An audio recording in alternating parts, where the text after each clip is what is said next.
বয়স কত এই মুহূর্তে? আমার এমনিতে এই মুহূর্তে বয়স 23 চলতেছে। 23 চলছে। আপনার জন্ম জেলা? জন্ম জেলা নেত্রকোনা। নেত্রকোনা থেকে আপনি আমাদের এখানে এসেছেন? জি। হ্যাঁ, নেত্রকোনা থেকে শুধু উনি আসেনি, উনি গত একদিন স্টে করেছে আসলে ঢাকা শহরে এই জীবন গল্পটা বলার জন্য। তো আপনি কি নিয়মিত অনুষ্ঠানটা শোনেন নাকি হঠাৎ করেই শোনা বা না, খোঁজ আমি পেলেন? নিয়মিত শোনা হয়, যেহেতু ফেসবুকে আমি বেশিক্ষণ থাকি না বা থাকা হয় না, তেমন চালানো হয় না, তার জন্য ফেসবুকে আপনাদের লাইক বা কমেন্টস করা হয় না আর কি। আচ্ছা, সেই জন্য।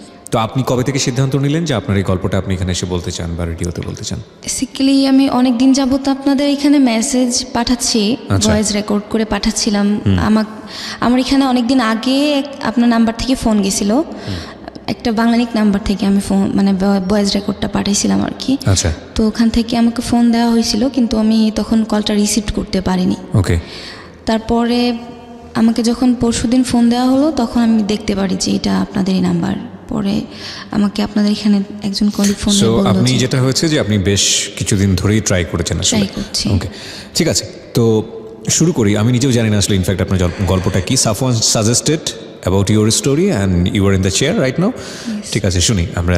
আপনি পড়াশোনা করছেন আমি যতদূর জানি? হ্যাঁ, আমি পড়াশোনা করতেছি। কিসে পড়ছেন? আমি পলিটেকনিক্যাল থেকে ডিপ্লোমা করতেছি সিভিল ডিপার্টমেন্টে, এবার ফাইনাল ইয়ারে। ওকে, ফাইন, ঠিক আছে, শুনি আমরা। আসলে কি মানে আমার জন্ম মফস্বলে, খুব ছোটবেলা থেকে গ্রামে থেকেই বড় হয়েছি।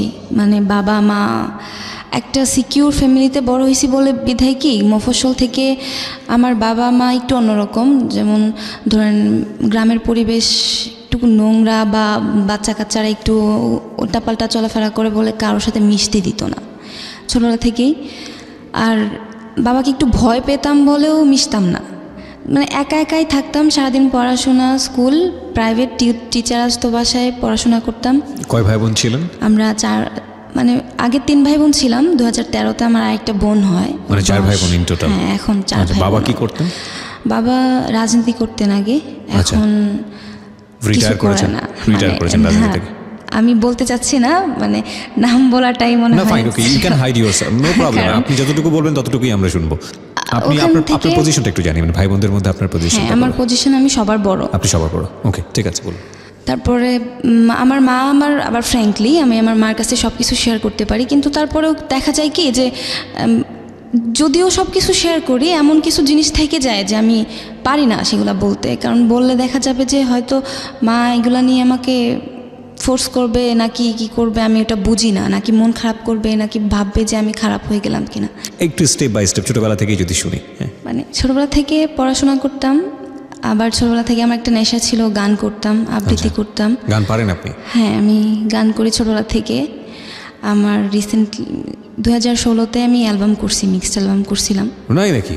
বিশাল ব্যাপার, আমরা তো একজন শিল্পীকেও পেয়ে গেছি আজকে।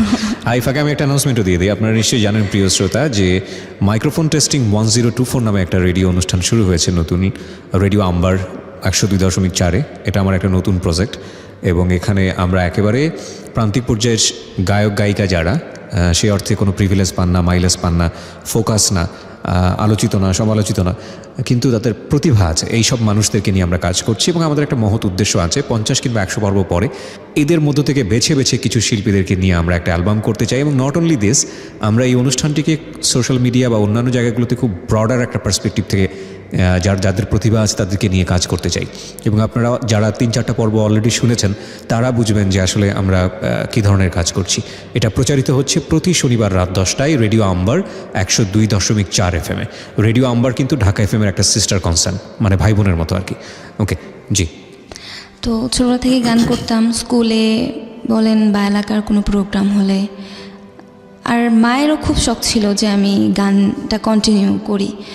আর এক সময় দেখা যেত যে আমার মায়ের সাথে সাথে বাবা ওই জিনিসটাকে মানে গুরুত্ব দিত যে গান করি।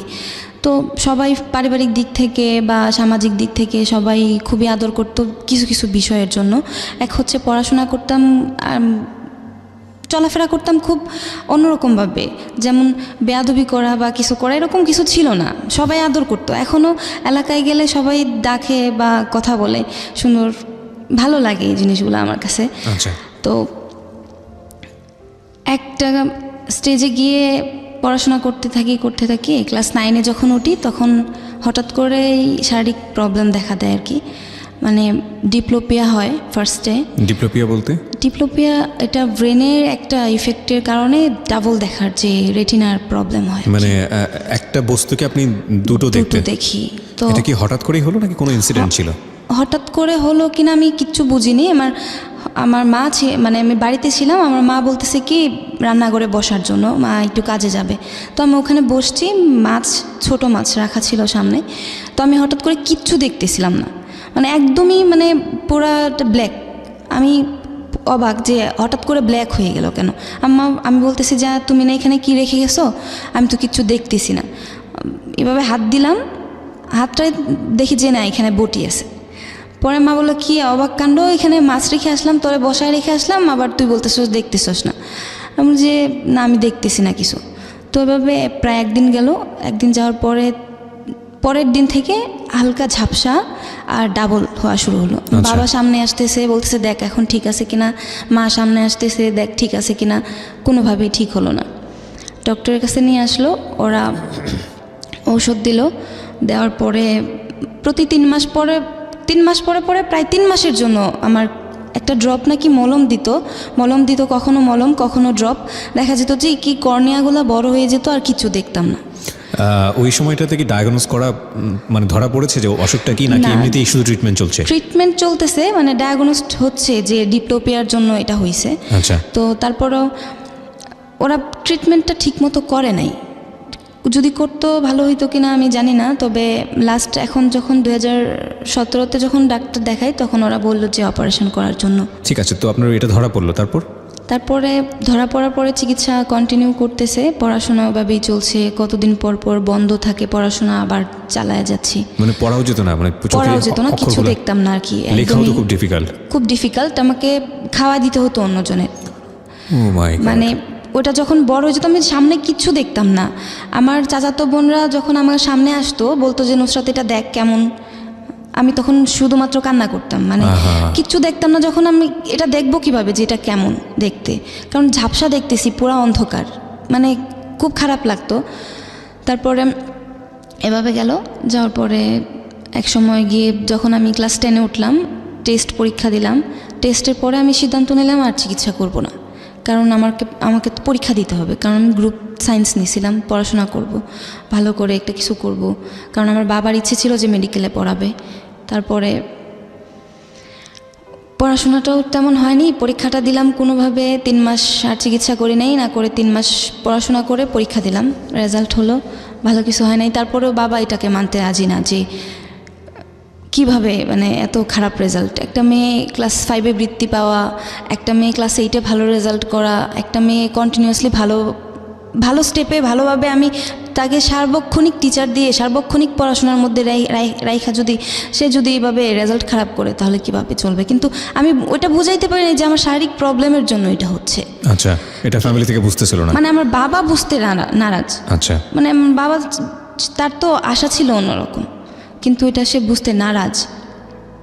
তারপরেও সে কয়েকদিন পরে আবার ঠিক হলো, কিন্তু আমি বাবার একটা কথা শুনে আমি আর পড়াশোনার প্রতি আর মন ছিল না।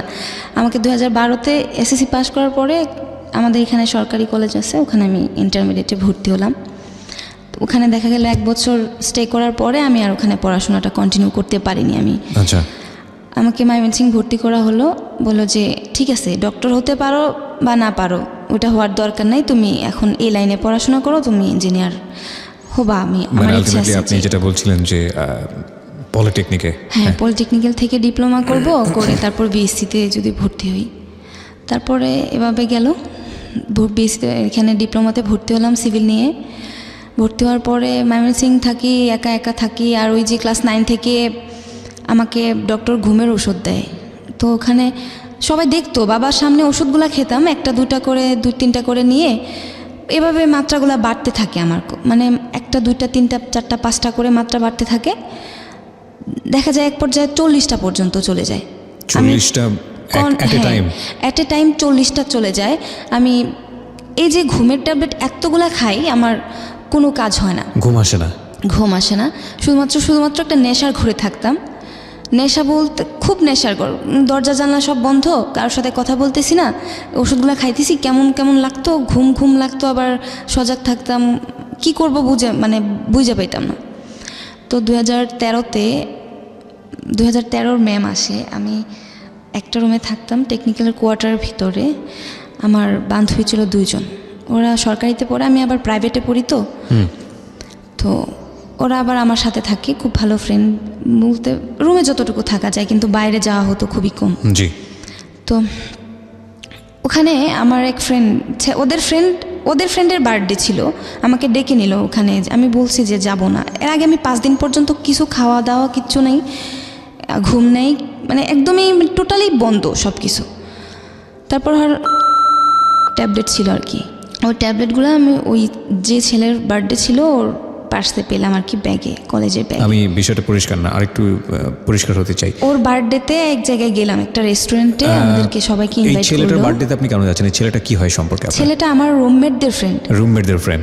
ওর ব্যাগে যে ট্যাবলেটটা আছে সেটা আপনি জানলেন কিভাবে? ওর ব্যাগটা থেকে আমার রুমমেট বের করছিল আর কি। আচ্ছা। বলছিল এটা কিসের ট্যাবলেট। ওকে।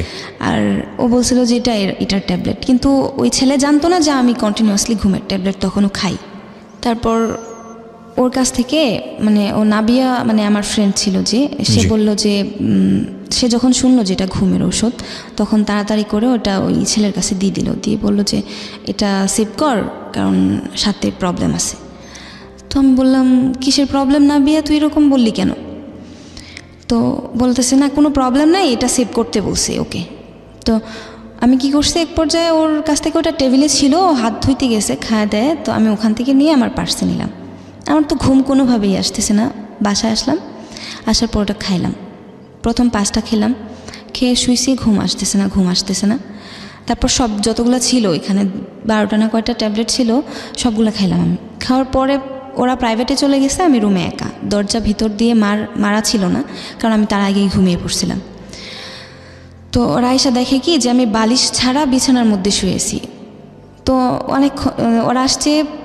ওরা বের হয়ে গেছে 4টার দিকে, আসছে 6টার দিকে, তখন এসে দেখে যে আমি শুয়ে থাকার পরে আমাকে আমার আরেকটা ফ্রেন্ড ছিল যে আমার রুমমেট, ও আমাকে মাথার নিচে বালিশ দিছে। বুঝতে পারে নাই যে আসলে কি হয়েছে, ও ভাবছে আমি ঘুমাচ্ছি, আর ডাকতেছে যে নামাজ পড়ার জন্য, মাগরিবের নামাজ পড়ার জন্য। কারণ দেখা যেত কি 3 জন একসাথে নামাজ পড়তাম, ও একসাথে খাওয়া দাওয়া ঘুম সব কিছুই কন্টিনিউ ছিল, কারণ একই ব্যাচের ছিলাম, তো সমস্যা হতো না। তো ডাকতেছে নামাজের জন্য, পরে বুঝতে পারছে যে আসলে কি প্রবলেম। দেখে যে মুখ নীল হয়ে একদম খুব খারাপ অবস্থা, বমি করছি, যে পরে ওটা দেখছে যে বমি করছি, নিচে বমি, ঘুমের মধ্যেই এভাবে বমি হয়েছে। দিনের সন্ধ্যাবেলা আর কি। তো সন্ধ্যাবেলায় আপনি কেন এই স্লিপিং পিলগুলো খেতে যাচ্ছেন? আমি স্লিপিং পিলগুলো সন্ধ্যাবেলায় খাইনি, খাইছিলাম দুপুরবেলায় ওখান থেকে এসে ঘুমানোর জন্য। কারণ আপনার বিষয়টা কিরকম ছিল? এর আগে 5 দিন ঘুম হয়নি। ওকে। আর ঘুম না হইলে দেখবেন কি যে খাওয়া দাওয়া ঠিক মতো হয় না, সবকিছু এলোমেলো হয়ে যায়, একদম এলোমেলো হয়ে যায়। তারপরে ঘুম হয় না, খাওয়া দাওয়া হয় না। তারপর আমি ঘুমাবো বলে ওই ট্যাবলেটগুলো খাইলাম। আমি ভাবছি যে আগে যেরকম কন্টিনিউ খাই তার জন্য মনে হয় প্রবলেম হবে না, আমি ঘুমাইতে হয়তো ঘুম একটু হবে, কারণ পাওয়ার যেহেতু বেশি। তারপরে ঘুম হয় নাই, বরং অসুস্থ হয়ে গেলাম। হসপিটালে নেওয়া হলো, ভর্তি হলাম, ভর্তি রাখলো। সবাই যে প্রশ্ন করতেছে, কোনো প্রশ্নের উত্তর পায় না আমার কাছ থেকে, কারণ আমি তো অন্য কোনো কারণে আমি খাই না এটা যে প্রশ্নের উত্তর পাবে আমার কাছ থেকে। তারপরে এই ঘটনা শেষ, আমি ঠিকমতো চলতেছি, আবার লাইফ লিভ করতেছি। একটা সময় এসে আবার কি প্রবলেম হয় জানেন, হঠাৎ করে আমার প্যারানর্মাল প্রবলেম হয়ে যায়। অবাক লাগে আমার কাছে যে প্যারানর্মাল কেন হলো আমার, মানসিক প্রবলেমে। আচ্ছা। আমাকে দেখা যাচ্ছে যে ধরে রাখা যাচ্ছে না, আমার কিছু মনে থাকতেছে না। 3 দিন 4 দিন পরে আমার সেন্স আসতেছে যে সাইকিয়াট্রিক প্রবলেম। হ্যাঁ, 3 দিন 4 দিন পরে আমি বলতে পারতেছি যে আসলে আমি কে। কিন্তু এই যে চিকিৎসা করাচ্ছে এখন, ইন দ্য মিন টাইম কোনো চিকিৎসকের কাছে যাওয়া বা কারো কাছে যাওয়া? না, এরকম কিছু হয়নি, কারণ গ্রামে তো আমি এখান থেকে আমাকে গ্রামে নেওয়া হয়, অনেক প্রবলেম হয় ওখানে। তারপরে এরকম অসুস্থ থাকার পরে আবার লাইফটা ঠিক মতো চালাচ্ছিলাম, পড়াশোনা করতেছি, পরীক্ষা দিচ্ছি, রেজাল্ট ভালো হচ্ছে। আবার আমি একটা জিনিস, পরীক্ষার মধ্যে ফার্স্ট ক্লাস ছিল আমার রেজাল্টগুলো, যতগুলো পরীক্ষা দিলাম ফার্স্ট ক্লাস, কখনো খারাপ হয়নি, কারণ আমি চাইতাম কি যে রেজাল্টটা ভালো হোক। আচ্ছা। পড়াশোনাটা ঠিক করতাম। তো ওই যে একঘেয়েমি ব্যাপার থেকে আবার আমি এখান থেকে চলে যাওয়ার পরে, এই ঘটনার পরে যখন আমি ঘুমের ট্যাবলেট খেয়ে যখন হসপিটালে যাই, তখন আমাকে বাসার আঙ্কেলে বলে যে তুমি এইভাবে অসুস্থ হয়ে পড়লে তোমাকে এখানে দেখাশোনাটা করবে কে, আর এখানে তো একটা প্রবলেম, তুমি এখানে থাকবা, লোকেরা আশেপাশে লোকেরা খারাপ বলবে, আমাদের বলবে যে মেয়েটা এরকম করতেছে, পাগলামি করতেছে, অথচ তারা তো বুঝবে না যে তোমার প্রবলেমটা কী। ঠিক আছে, সমস্যা নেই, আমি এখানে থাকবো না, আমি হোস্টেলে চলে যাচ্ছি। এই বলে আমি আমার কলেজ হোস্টেলে উঠলাম। ওঠার পরে ওখানে কেউ নাই, কারণ আমার 5 তলায় থাকতো সব উপজাতি মেয়ে নার্সিংয়ের, আর আমি 6 তলায় থাকি। 6 তলায় শুধুমাত্র আমরা 2 জন, এত বড় হলরুম 2টা, তার মধ্যে 2 জন, আমি আর নার্সিংয়ের আরেকটা মেয়ে মুসলিম। তো 2 জন থাকি, ওর মতো ক্লাসে চলে যায়, আমি আমার মতো আবার এক গেমি লাইফ, সারাদিন ফেসবুকিং, কারোর সাথে তো, কারণ লাইফে তো আমার কোনো বন্ধু নাই, এছাড়া আমার কোনো বন্ধু নাই, ফেসবুক ছাড়া আমার কোনো বন্ধু ছিল না। তারপরে ওখান থেকে একটা ছেলে ছিল, নাম আসিফ। ওকে, আমরা এইখানে একটা ছোট্ট বিরতি নিতে চাই। ঠিক রাত 12টায় আমরা ফিরবো। আপনারা শুনছেন জীবন গল্প, আমার সঙ্গে আমি আরজি কিপ্রিয়া আপনার সঙ্গে রয়েছি। তারপরে ও আমার কাছে পরিচয় দিছিল যে সে সেনাবাহিনীর ক্যাপ্টেন। আচ্ছা। তো আমি বলতাম যে আসলেই কি তোমার ক্যাপ্টেন, তোমার র্যাঙ্ক বা তোমার কোর কোথায়, কোর কত, এগুলো জিজ্ঞাসা করতাম। তখন সে হাইড করতো আর কি। আচ্ছা। তো এমনিতে কি প্রোফাইল দেখে বোঝা যাচ্ছিল যে ও আর্মিতে কাজ করে বা এরকম? হ্যাঁ, আর্মিতে কাজ করে তা বোঝা যেত, কিন্তু আসলেই যে সে ক্যাপ্টেন সেটা আমি কনফিউশনে ছিলাম। তারপরে তো এভাবে তার সাথে আমার ফার্স্ট মিট হয়। আমি হোস্টেলে, তো সে আমাকে ফোন দিয়ে বলে যে সে আসবে। আমি বলি যে না, তোমার আসার দরকার নেই। কতদিন কথা চলার পরে আপনার সাথে দেখা করতে চায়? 1 বছর কথা বলার পরে। 1 বছর, আচ্ছা। 1 বছর কথা বলার পরে সে আমার সাথে দেখা করতে চায়। তো সে আমার সাথে ফার্স্ট মিট করে, আমার শহরে আসে, আমি যেখানে পড়াশোনা করি।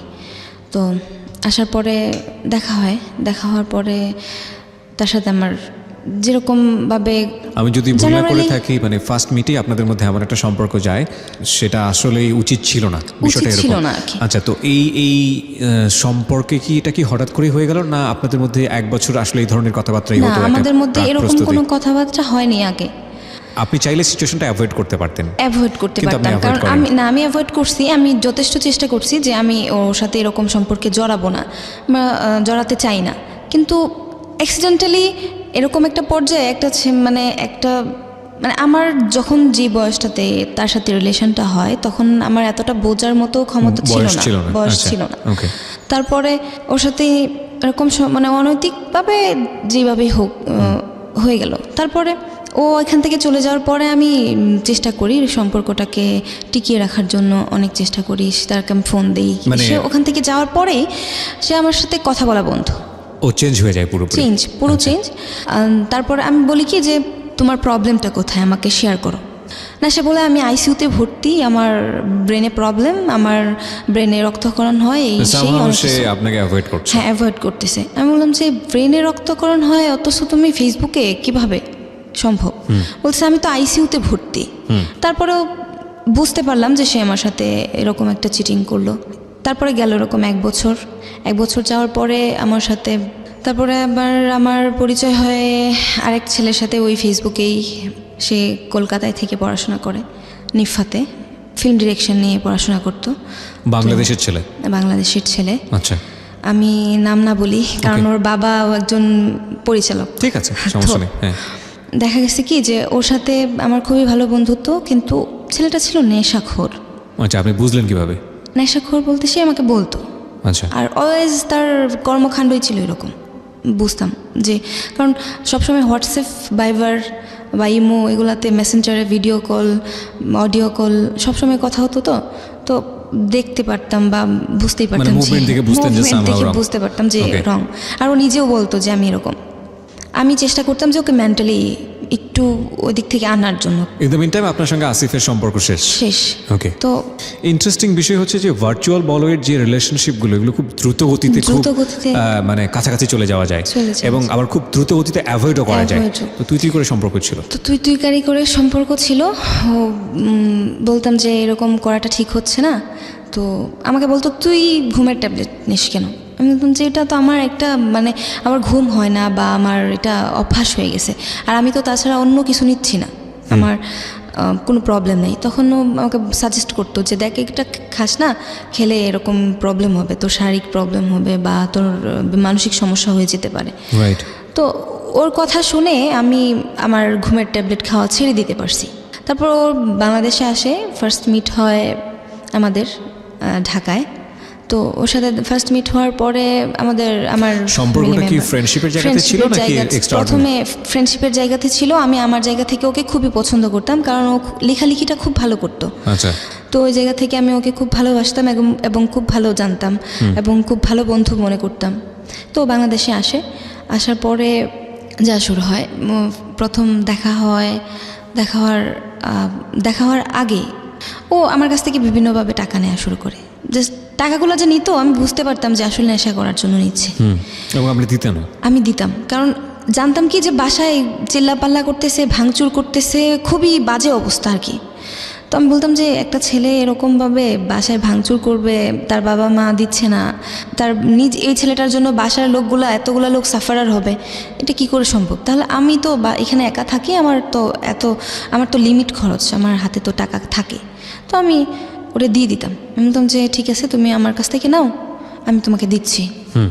ও পরবর্তীতে যখন আমার কাছ থেকে একবার, দুইবার, তিনবার নিল, তখন থেকে দেখা যায় যে ও নিজেই আমার কাছে চাওয়া শুরু করলো যে আমার এত টাকা লাগবে, কিন্তু বিভিন্ন ওয়েতে। ও বলতো যে আমাকে আজকে থানায় ধরে নিয়ে গেছে, আমার এত টাকা লাগবে, আমাকে ছুড়াইতে হবে, বাবা শুনলে হার্ট স্ট্রোক করবে, মা শুনলে এরকম হবে। তখন আমি কি করতাম, আমার কানের অর্নামেন্টস বিক্রি করছি, আবার আমার ফোন বিক্রি করছি। বাই দ্য ওয়ে, তার মানে বিষয়টা এরকম যে ততদিনে আসলে বন্ধু নেই বিষয়টা, কারণ বন্ধুর জন্য এত কিছু করে না আসলে। মানে আপনি নিশ্চয়ই তাকে এক্সট্রাঅর্ডিনারি ফিল করতেন? এক্সট্রাঅর্ডিনারি ফিল করতাম তাকে। ওকে। তারপরে সে কলকাতায় চলে যাওয়ার পরে তার মার সাথেও আমার কথাবার্তা হয়। তার মা আমাকে খুব ভালো জানে। এক সময় ও কলকাতা থেকে আসার পরে ওর মা আমাকে বলছে, তুমি একা একা থাকো, শুনছি তুমি অসুস্থ থাকো, তুমি একবার এসে আমাদের এখানে ঘুরে যাও। বললাম যে এত দূরে, ঠিক আছে আমি দেখবো আন্টি, আমার পরীক্ষা চলতেছে। না, ও তো আমার দেশের ছেলে। আচ্ছা। বাংলাদেশের ছেলে। ওদের বাড়ি কোথায় ছিল? কুমিল্লাতে। আপনি তো নেত্রকোনায়। হ্যাঁ। আচ্ছা। তো ওখান থেকে আমার পরীক্ষা চলতেছিল, আমি আবার ইন্টারমিডিয়েট দিচ্ছিলাম। তো ও আসছে বাংলাদেশে, একটা সুযোগ যে ওর সাথে দেখা হবে। তো গেলাম, যাওয়ার পরে ওর মার সাথে কথাবার্তা হলো, ওর ফ্যামিলিতে একটা ভালো জায়গায়, মানে একটা ভালো পজিশনেই ছিলাম যে ওর মা আমাকে খুব স্নেহ করতেছে, বা ওর বোন, ওর বাবা, ওর ভাই, ছোট ভাই।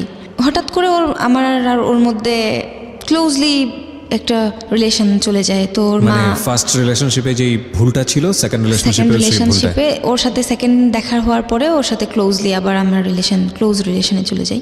আচ্ছা। সো আপনার এই জায়গা থেকে এটা আপনি বলছেন যে ইন্টেনশনালি এই জিনিসটা হয়ে গেছে। তারপর হয়ে গেছে, সে আমাকে মেন্টালি সাপোর্ট করলো, আমাকে বললো যে দেখ এটা আমাদের যখন বিয়ে হবে তখন হয়তো এই জিনিসগুলো মনে পড়লে। কি বিয়ের ব্যাপারটা এসেছিল আপনাদের লাইফে? না, এই ঘটনার পরে। আচ্ছা। তারপরে ওখান থেকে ওদের বাসায় ছিলাম 3 দিন থাকার পরে আবার আসলাম আমার এখানে। ও আবার মেন্টালি সাপোর্ট দেয়, বলে যে দেখ আমাদের মধ্যে যেহেতু এরকম ক্লোজ হয়ে গেছি আমরা, তখন আমাদের মধ্যে বিয়ে হওয়ার পরে হয়তো দেখ এগুলো ঘটনাগুলো মনে পড়লে আমরা হাসবো, কারণ অতীত কখনো কখনো হাসায়, আমাদের অতীতগুলো হয়তো আমাদের হাসাবে যে এরকম প্রবলেম হয়েছে। একটা বিষয় আমাকে একটু বলেন, এতগুলো যে বিষয় আপনার জীবনে চলে আসছে, র্যান্ডামলি আসছে, আপনি একটা বাসায় গিয়ে 3 দিন থাকছেন, এটা কি আপনার ফ্যামিলি জানতো? যেহেতু আপনার ফ্যামিলি আপনার ব্যাপারে অনেক বেশি কনজারভেটিভ ছিল, আমি যতদূর জানি। শুধুমাত্র আমি আমার মার কাছে সবকিছু শেয়ার করতাম, আমার মাকে বলতাম যে আমার মা আমি এই জায়গায় যাচ্ছি, মা না করতো। ওকে। তারপর ওর সাথে ও আপনাকে বলে যে এটা বিয়ের পরে ওটা ফান হয়ে যাবে, বা মনে পড়বে, আমাদের তখন হাসি পাবে। আমি বললাম যে ঠিক আছে, আচ্ছা জিনিসটা মেনে নেওয়া যায়, কারণ যেহেতু তোমার মা আমার গুরুজন, আমাকে শাসন করতেই পারে, আমি কিছু মনে করিনি। আমার ভালো লাগছে, আমার মাও যদি এরকম এই জায়গাটাই থাকতো হয়তো আমার মা এরকম শাসন করতো, আমার বাবা যদি এই জায়গাটাই থাকতো। মানে বিষয়টা কেন্দ্র করে আপনাদেরকে শাসন করা হয়? মানে আপনাকে শুধু শাসন করে নাকি ওকেও করে? আমাকে তেমন কিছু বলা হয়নি, শাসনটা ওকে করা হয়, কিন্তু আমার সামনে। যেহেতু ওকে আমার সামনে শাসন করা হয়, সেহেতু আমার জিনিসটা আমারও লাগে যে আমি তো সামনে ছিলাম, কারণ যেহেতু দুজনের ধারায় একটা ইনসিডেন্ট ঘটলো, সেহেতু আমরা দুজন সাফারার, এবং আমরা দুজনেই অপরাধী, এবং শাস্তিটা আমাদের দুজনেরই। হ্যাঁ, এবং যা বলা হচ্ছে সেগুলো সবগুলো আমাদের দুজনের জন্য, একার জন্য হতে পারে না। তো আমি মেনে নিলাম, আমি বললাম যে ঠিক আছে, আমি তোমার মাকে সাপোর্ট করি, ঠিক আছে, আমি দেখবো আমি তোমার মাকে হ্যান্ডেল করা যায় কিনা, বা তুমি তোমার দিক থেকে তোমার পরিবারকে হ্যান্ডেল করার ট্রাই করো। তো বললো যে ঠিক আছে। এই কথা বলে আমাদের মধ্যে ওরকম রিলেশনটা কন্টিনিউ হচ্ছে। তো আমি বাড়িতে, আমার পরীক্ষা শেষ, সেখানে আমি চলে গেলাম আমার দেশে। যাওয়ার পরে আমার ফ্যামিলি থেকে আমাকে মানে একটু, আমার বাবা একটু আবার অন্যরকম হয়ে গেল হঠাৎ করে, কী জন্য জানি না। মানে আমি আমার বাবার সাথে কি ঘটনার জন্য আমি জানি না কেন হঠাৎ করে আমি আমার দেশ ছেড়ে, আমি আমার পড়াশোনার জায়গা ছেড়ে, সব কিছু ছেড়ে আমি ঢাকাতে চলে আসলাম। ইভেন আমার এইটুকু মনে আছে যে আমি বাড়ি থেকে যখন চলে আসতেছি, আমার মা পিছনের দিকে তাকাইছে, আমি কথা বলি নাই আমার মার সাথে। মানে হঠাৎ করে আমি কী মেন্টালিটি নিয়ে আমি হঠাৎ করে আমার মার সাথে এরকম রাগ করলাম, বাবার সাথে এরকম রাগ করলাম। একটা বছর আমি বাড়ির থেকে বাইরে, আমি কারোর সাথে কথা বলিনি। আমার মার সাথে কথা হতো মাঝে মধ্যে, কিন্তু আমি দুইটা ঈদ আমি বাইরে করছি আমার ফ্যামিলি ছাড়া, একা একা। আমি এটা মনে পড়বে আমার সারা জীবন যে আমি আমার বাবার সাথে কথা বলিনি, আমার বাবারে বাবা বলে ডাকিনি। আর সেই বাবা আমাকে অসুস্থ অবস্থায় আমাকে ঢাকায় চিকিৎসা করে আবার বাড়িতে নিয়ে গেছে। আর সেই বাবা আমি একটু অসুস্থ থাকলে, মানে আমি একটু অসুস্থ থাকলে প্রচুর কান্নাকাটি করবে, দেখবেন যে সে তার মধ্যে নাই, আমি মনে হয় যে তার লাইফের একটা অংশ। বাহ। হ্যাঁ, তারপরেও ফ্যামিলিতে একা একা আমার বোরিং লাগতেছে, আমি ভালো লাগতেছে না, আমি থাকবো না। আমার পরিচিত একজন ছিল, তার সাথে যোগাযোগ করলাম, যোগাযোগ করে আমি চলে আসলাম ঢাকায়। ঢাকায় এসে একটা জব নিলাম প্রাইভেট একটা আইটি ফার্মে মার্কেটিং এক্সিকিউটিভ হিসেবে কাজ করলাম অনেক দিন। পড়াশোনা কি তখন কমপ্লিট নাকি? না, আমার পড়াশোনা তখন কন্টিনিউ চলতেছে। ওকে। আমি এখানে চলে আসার পরে এখানে জব নিলাম, জব নেওয়ার পরে কাজ করতেছি কন্টিনিউ। আবার আরেকটা ঘটনা ঘটে যায় এর মধ্যে। আমি তখন বাড়ি থেকে যখন বেরিয়ে আসি, তখন আবার আমি যে অ্যালবামে গান করি, মিক্সড অ্যালবামে। তো আমার মিক্সড অ্যালবামে আমি আবার জব নেওয়ার সময় আমার অফিসে বলেনি যে স্যার আমি গান টান করি, আমাকে মাঝে মাঝে ছুটি দিতে হবে, বা আমার যখন স্টুডিওতে যেতে হয় আমাকে যখন আমার শিডিউল থাকে আমাকে ছুটি দেবেন। তো ওরা বলে যে ঠিক আছে যাও, তুমি যেহেতু গান করো, আমাদের অফিস থেকে তোমাকে যতটুকু ফেসিলিটি দেওয়া প্রয়োজন আমি তোমাকে ততটুকু ফেসিলিটি দেব। তো ওরা আমাকে যথেষ্ট হেল্প করে।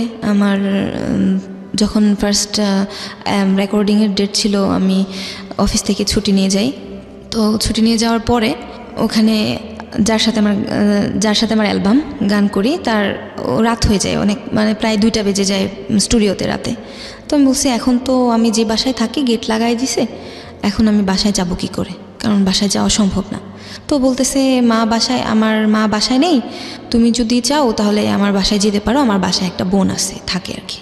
আপনি কার কথা বলছেন? মানে ওই যে ইন্ডিয়াতে পড়াশোনা করেন? না, তাহলে তখন তো ওর সাথে আমার রিলেশনশিপটা ক্লোজ কেন হলো? ক্লোজ হঠাৎ করে ওই ছেলে আমার সাথে হঠাৎ করে কথাবার্তা বন্ধ।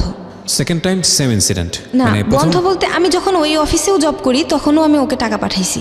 আচ্ছা। মানে আসলে ওর সাথে আমার সম্পর্কটা ক্লোজ হয় কেন আমি নিজেও জানি না, কারণ ওকে যখন আমি বলতাম যে আমি তোমাকে একটু দেখবো, তুমি একটু আসো, বা আমার তোমাকে দেখতে খুব ইচ্ছে করতেছে, তুমি একটু আসো, তখন ও আমার কাছ থেকে টাকা নিত বারবার যে আমি আসতেছি, কিন্তু আসতো না, অকারণে গ্যাঞ্জাম করতো। তখন এইগুলা থেকে আপনি কার বাসায় যাওয়ার কথা বলছেন? এই ছেলেটাকে আমি যার সাথে গান করছি আর কি। ও গান করেছেন যার সঙ্গে, তার সঙ্গে কোথাও একটা ফাংশন শেষ করে তার বাসায় থাকার কথা। কারণ আমরা এখান থেকে একটা বিরতি নেব প্রিয় শ্রোতা, ছোট্ট একটা বিরতি, মাত্র কয়েক মিনিটের। এরপর আমরা আবারও ফিরে আসছি জীবন গল্পে। আশা করছি আমাদের সাথেই থাকবেন। নুসরাত রয়েছে আজকে আমাদের সঙ্গে, এবং ফার্স্ট আওয়ারের প্রথম আধা ঘন্টার মতন আমাদের সঙ্গে ছিলেন জামান। আজকে দুজনের আসলে জীবনের গল্প, আর কোনটা আসলে আপনার কাছে আপনার মেসেজের জায়গা থেকে উপকারী হবে সেটা আপনি নির্ধারণ করবেন। ওখানে স্টে করলাম। স্টে করার পরে জানি না আসলে ওটাকে আমি ভালোবাসা বলবো না কি বলবো। ও আপনাকে কি বলে ইনভাইট করেছিল যে বাসায় কেউ নেই, so you can stay with me?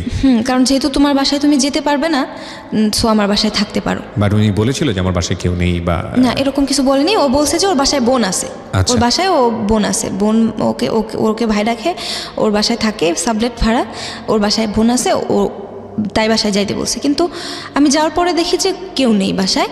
At least আমরা দুজন ছিলাম রেকর্ডিংয়ে, আরেকটা ছেলে ছিল গান করলো, ও ছিল আর আমি ছিলাম। তো আমাদেরকে নিয়ে গেল বাসায়, কিন্তু গিয়ে দেখি যে ওই মেয়ে নেই। আমাদেরকে বলতে আপনার সঙ্গে আরও একজন ছিল? আরও একজন ছিল। ওকে। পরে আমি বললাম যে তাহলে তোমার বোন কোথায়? যেহেতু তুমি বলছিলা যে বোন আছে বাসায়, তো আমি থাকবো কীভাবে?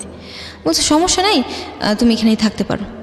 তো থাকার পরে ওর সাথে ফার্স্ট যখন থাকি কোনো প্রবলেম হয় না, না থাকার পরে ও আবারও যখন, তো সেকেন্ড টাইম যখন বয়স দিতে যাই তখন সেই রাতের বেলায় শিডিউল রাখে। আমি বারবার বলছি যে দেখো রাতের বেলায় শিডিউল রাখো না, কারণ আমার বাসার আমার বাসার গেট লাগায় দেয়, আমি রাতে 11টার পরে আমার বাসায় ঢুকতে পারবো না।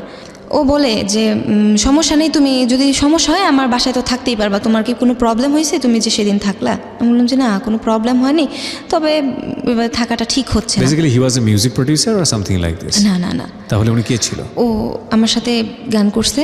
আচ্ছা। তো যেহেতু কো আর্টিস্ট ছিল, তো সেহেতু ও আমার সাথে স্টুডিওতে যায়। তো ওর বাসায় আবারও গেলাম। তো যাওয়ার পরে আবার সেই, আমি যেটা বুঝতে পারছি যে আপনার লাইফে এই বিষয়গুলো খুব র্যান্ডমলি আসছে, জাস্ট Randomly বিকজ অফ আসছে এবং ইয়োর, আপনি অনেক বেশি কনসাস ছিলেন না, অথবা আপনি যেটা বুঝবো, যে আমি যেটা বুঝতে পারছি গল্প শুনে, যে আসলে আপনি চাইলে বিষয়গুলোকে হয়তো অ্যাভয়েড করতে পারতেন, হয়তো এফোর্ড করতে, কিন্তু আপনি সতর্ক ছিলেন না। না। আসলে এই যে সতর্ক না থাকাটা, এটা এক ধরনের বিপদগামী সম্পর্কের দিকে নিয়ে যায়। ইনফ্যাক্ট আমরা হয়তো সেদিকেই সামনের দিকে আগাচ্ছি। হ্যাঁ বলুন।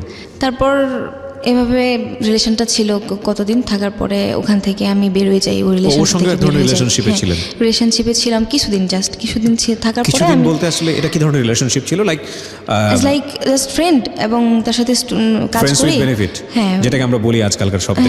ইন দ্য মিন টাইম আপনার লাইফে 2 থেকে 3 জন মানুষের সঙ্গে আপনার যেই ওঠা বসা, সেটার যে অভিজ্ঞতা, সেখান থেকে আপনি কি নিজেকে আইডেন্টিফাই করতে পারছিলেন যে আপনি আসলে কি সম্পর্ক চাচ্ছেন আর সম্পর্কটা কোন দিকে চলে যাচ্ছে? সম্পর্কটা কোন দিকে যাচ্ছে আমি বারবার ওটাই বুঝতে চাইতেছিলাম, যে আসলে আমি তো এরকম চাচ্ছি না, আমি চাচ্ছি, দুর্ভাগ্যক্রমে আপনি ওই জায়গাটায় চলে যাচ্ছেন।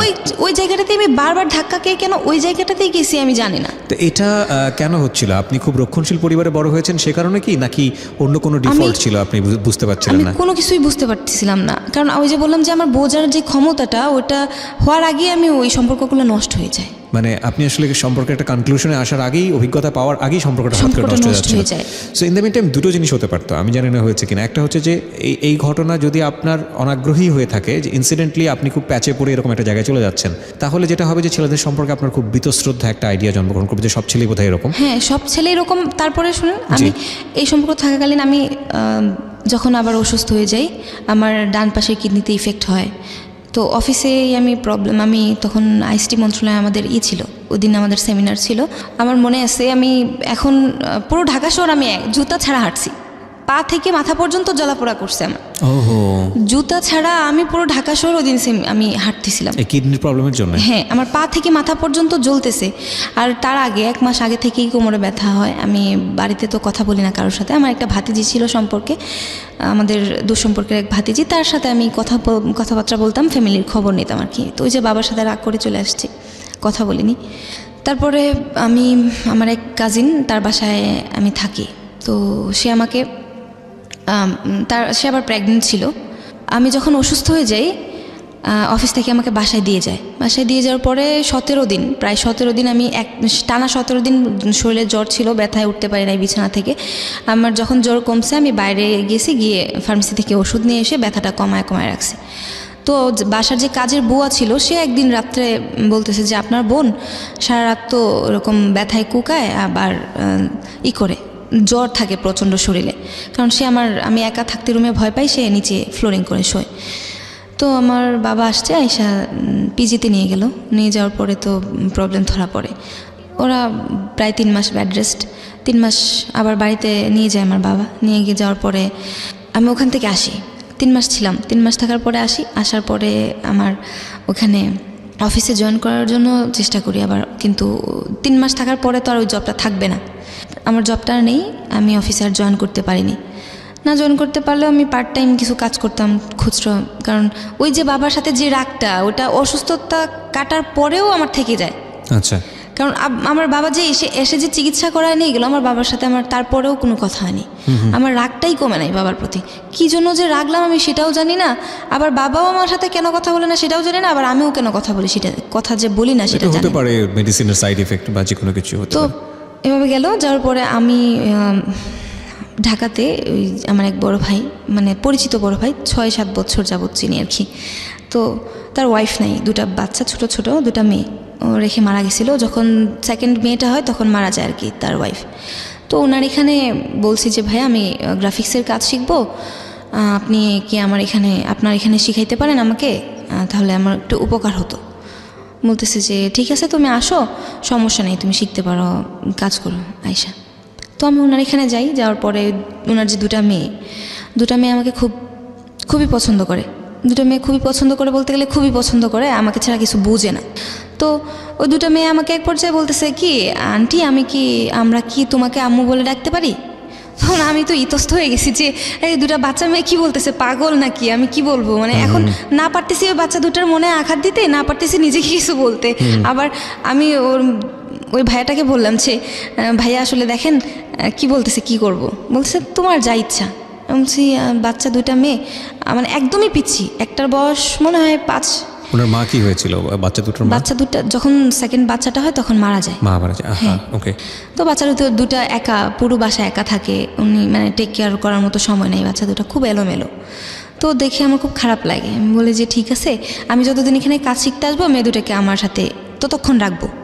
তো না, দেখি যে মেয়ে দুটা আমার প্রতি আস্তে আস্তে খুবই ইমোশনালি ইনভলভ হয়ে যাচ্ছে, আমিও বাচ্চা দুটার প্রতি ইনভলভ হয়ে যাচ্ছি। আচ্ছা। তো শুধুমাত্র বাচ্চা দুটার প্রতি ইনভলভ হয়ে যাওয়ার কারণে সে আমাকে এভাবে হ্যারাস ফেলবে এবং এভাবে ব্ল্যাকমেল করবে আমি সেটা বুঝতে পারিনি। সে আমাকে হঠাৎ করে ওনার এখান থেকে আমার একটা ইমেল পাঠানোর প্রয়োজন ছিল, আমি ওনার এখান থেকে আমার ইমেল অ্যাড্রেসটা লগ ইন করার পরে উনি আমার ফোন থেকে একটা ছবি নেয়, আমার সিক্রেট একটা ছবি। তো উনি আমার এখান থেকে এই ছবিটা যে নিবে আমি খেয়াল করিনি বা আমি বুঝতে পারিনি, কারণ ফোনটা অ্যাক্সেস করলো কিভাবে? আমার ফোনটা তো সবসময় ওনার এখানে, আমি যে কাজ শিখতাম ওখানে থাকতো, আচ্ছা, আমি রেখে দিতাম। উনি আমার ফোনটা হাতে নিছে, আমি এতটাও খেয়াল করিনি যে উনি এইভাবে এরকম কিছু করবে।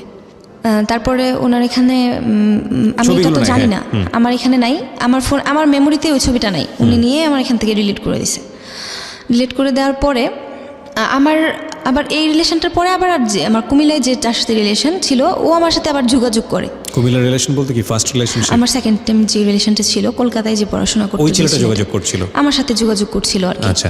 তো আমি ভাবছিলাম যে হয়তো ও আমাকে রিল্যাপ করে কিনা, আমি ওটা বুঝতে পারিনি। যোগাযোগ করে দ্যাটস ইট, আমি ওরকমই যোগাযোগ রাখছিলাম। ওকে।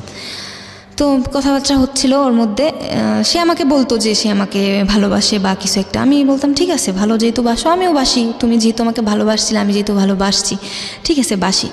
তো ও আমার কাছে জানতে চাইতো বারবার যে দেখ আমি তোর লাইফে যতদিন ছিলাম না ততদিন কি তোর লাইফে কোনো ইনসিডেন্ট হয়েছে, সে জানতে চাইতো। আমি বলতাম যে না, কোনো ইনসিডেন্ট হয়নি, আমি অস্বীকার করতাম। কারণ আমি ভাবতাম কি যে ওগুলা জানায় লাভ কি।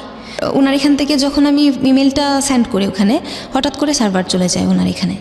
তো আমি আর লগ আউট দিতে পারিনি, আমি বাসায় চলে আসি, ওনাকে ফোন দিয়ে বলি যে ভাইয়া আপনার এখান থেকে আমার ইমেলটা একটু লগ আউট দিয়ে দেবেন। আচ্ছা। আমার যে ইমেলটা ওনার এখানে লগ ইন করছিলাম ওই ইমেলটা থেকে আমার ফেসবুক অ্যাকাউন্ট খোলা ছিল আর কি। ওহো। উনি কি করছে, আমার ইমেল নাম্বার যা কিছু আছে, আমার আইডির পাসওয়ার্ড থেকে শুরু করে ইমেল থেকে শুরু করে সব কিছু চেঞ্জ করে উনি নিয়ে নিছে। আপনার ফেসবুকটা সে নিজে নিয়ে নিছে। নিয়ে গিয়ে সে আমার ওই আমার যে সিক্রেট যে ছবিটা ছিল, তারপর আমার ফ্রেন্ড সার্কেলদের সাথে সে নিজে থেকে কথা বলতো, সে যে কথা বলতো আর কি, কথা বলে সে বোঝাচ্ছিল যে আমি এইগুলা করতেছি। সে এইগুলা স্ক্রিনশট দিত, দিয়ে পাঠাতো ওই যে কুমিল্লার ছেলের কাছে, কারণ উনি জানতো যে আমার ওই ছেলের সাথে রিলেশন। কারণ উনি আমার সাথে পরিচয় যেহেতু আমার 6 বছর আগে, আফটার 6 বছর, সেহেতু সে জানে যে আমার কার সাথে রিলেশন, আমাকে জিজ্ঞাসা করতো। এবং সে আমাকে জেনারেলি খুব বলতো এরকম যে তুমি খুব ভালো একটা মেয়ে, তোমাকে কেন মানুষ এভাবে কষ্ট দেয়, সেই অনেক কিছু। আমি বলতাম যে লোকটা এরকমই মনে হয় ভালোই, কারণ 2টা মেয়ে আছে, আসলে 2টা বাচ্চাকে আমি এরকমভাবে দেখতেছিলাম আর কি। তখন সে আমাকে জেনারেলি খুব বেশি হ্যারাস শুরু করলো এবং আমাকে ব্ল্যাকমেইল করা শুরু করলো। ব্ল্যাকমেইল কিভাবে করলো? আমাকে বিয়ে করবে, হ্যাঁ, নয়তো আমাকে আমার ক্ষতি করবে। ততদিনে কি আপনি বুঝতে পারছিলেন যে আপনার ফেসবুক আইডিটা উনি হ্যাক করেছে? হ্যাঁ, উনি হ্যাক করছে, কারণ আমি তো তখনই বুঝতে পারছি, কারণ উনি তো আমাকে বলছে, বলে দিয়েছে। হ্যাঁ, বলে দিছে। এবং এটা আমাকে নিজে বলে নাই সে, কারণ সে নিজে বলছে তখন, কারণ ওনার এখানে একজন আমি নাম বলি না, সিনিয়র রিপোর্টার, তার ফ্রেন্ড ছিল। তো উনি আমাকে দেখছে, ওনার এখানে যে কাজ শিখতে যাই, তো উনি এই কাজগুলা দেখতেছিল যে এই লোকটা বসে বসে আমার আইডি থেকে এই কাজগুলা করতেছে। তো উনি যখন আমাকে ফোন দিয়ে বললো যে আপনি নুসরাত? আমি বললাম যে জি, আমি আপনাকে কিছু কথা বলতে চাচ্ছি। আমি বলছি, জি বলেন। বলছে আপনি কি জানেন যে আপনাকে নিয়ে কোনো একটা পার্ট হচ্ছে? আমি বললাম যে না, আমি কি করে জানবো? যে তোমার আইডিটা তুমি লগ আউট, তোমার আইডিটা কি তুমি লগ আউট দিয়ে দিছো তোমার ফোন থেকে? আমি বললাম যে হ্যাঁ, অনেকক্ষণ আগে। বলছি তাড়াতাড়ি লগ ইন করে দেখো তো। লগ ইন করলাম, দেখেছি আর লগ ইন হচ্ছে না। আমি বলছি না, লগ ইন হচ্ছে না। বলছে তোমার এই পার্টটাই তোমার সাথে চলতেছে। আমি বলছি কোন পার্ট? বলছে তোমাকে এরকম এরকম সে। উনি আপনার নাম্বার পেলো কীভাবে, ফোন নাম্বার? ওনার এখান থেকে নিছে, কারণ উনি তো বিশ্বস্ত ছিল ওনার। উনি তো বুঝতে পারে নাই যে উনি আমাকে বলে দিবে। ওকে। কারণ ওনার এখানে যে কাজ শিখতে যেতাম, উনি আমাকে দেখতো এরকম করার আপনাকে কিছু না। বিয়ের প্রস্তাব দিচ্ছিল, হ্যাঁ, তারপর কি সে হলো? আমাকে বিয়ের প্রস্তাব দেয়। আমি বললাম যে কী করে সম্ভব এটা? কোনোভাবেই সম্ভব না। কারণ আমি আপনি একটা বিবাহিত পুরুষ, আপনার দুটো বাচ্চা মেয়ে আছে।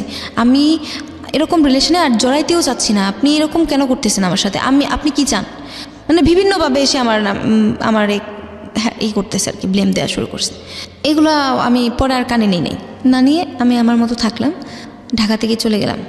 চলে গিয়ে আবার বললাম কি যে লাইফে তো অনেক কিছু করলাম, আমার লাইফে অনেক কিছু ঘটে গেল মাত্র কয়েকটা বছরের মধ্যে। এগুলো আসলে ঠিক হচ্ছে না, কারণ আমি তো এখন আর কাউকে বিশ্বাস করতে পারবো না। কারণ বিশ্বাস করার মতো জায়গাটাই আমি আর নাই। একটা মানুষকে বিশ্বাস করতে, যে মানুষটাকে আমি বিশ্বাস করছি সেই মানুষটাই আমার সাথে এরকম করতেছে।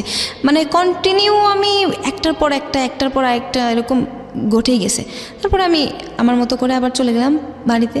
গিয়ে আমার ফ্যামিলিতে বললাম যে আমার যা হোক করছি, আমি ভুল করছি। আমি বাবার কাছে বললাম যে সরি। বাড়িতে চলে গেলাম। চলে যাওয়ার পরে মা বলল ঠিক আছে। মাকে তো আর এত কিছু শেয়ার করিনি, কারণ শেয়ার করার মতো তো পরিস্থিতি আমার নাই। কারণ সবগুলাই তো একটা না একটার পরে একটা সবগুলো অপরাধ।